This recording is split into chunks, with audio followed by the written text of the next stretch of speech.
On dit souvent que la région Centre est considérée comme le jardin de la France. À juste titre, le Val-de-Loire lance sa 3e édition des Nouvelles Renaissances, un festival qui met à l'honneur la créativité et l'art de vivre.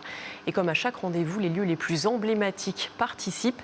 Présentation du programme à Chaumont-sur-Loire en présence de 2 invités de prestige, Stéphane Bern et le jardinier le plus célèbre de France, Alain Baraton.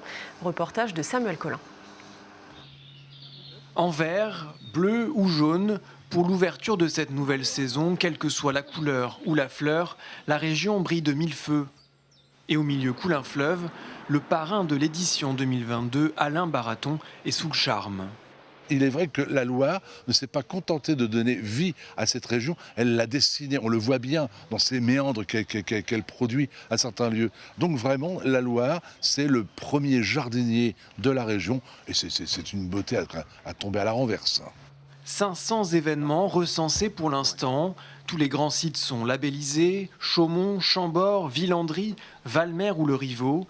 Et après 2019 et les 500 ans de la Renaissance, Stéphane Bern met à nouveau lui aussi sa pierre à l'édifice cette année.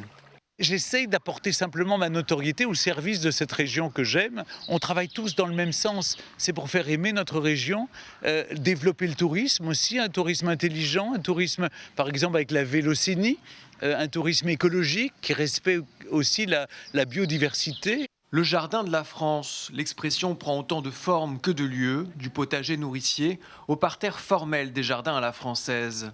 Un événement qui se veut populaire et ouvert à tous les sites de la région, avec une campagne de communication commune et un appel à projet. 500 000 € mis sur la table pour soutenir les propositions. Nous avons une communication à l'échelle de la région, Jardin de la France. Nous pouvons trouver tous les événements, les pique-niques, les grands pique-niques, les expositions, les animations, les colloques. Et puis il y a au-delà de ça un certain nombre de projets qui ont eu besoin de moyens. Et tous les rendez-vous sont à retrouver sur le site nouvellerenaissance au pluriel.com.